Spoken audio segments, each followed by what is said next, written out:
નારેશ્વરમાં એક બાવો આવેલો છે, એ જોવા જેવો છે. હા કે અને એ તો એકદમ ભયાનક અને બેકાર જગ્યા છે પાછી. મસાણમાં ભૂત બાંધીને રાખી મૂકેલા છે. જો સોળી મેલું ને તો આ બાવો ઊભી પૂછડીએ ભાગે.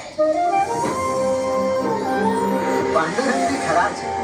તેમણે ભયંકરતામાં પણ દિવ્યતા જોઈ નારેશ્વરને. અને એ સ્થાનને સાચી દિવ્યતા તો હવે મળી. જેમ ચુંબક લોખંડને આકર્ષે એમ જ ભક્તો આ બ્રહ્મચારીથી આકર્ષાઈને નારેશ્વરના ડેરે આવશે.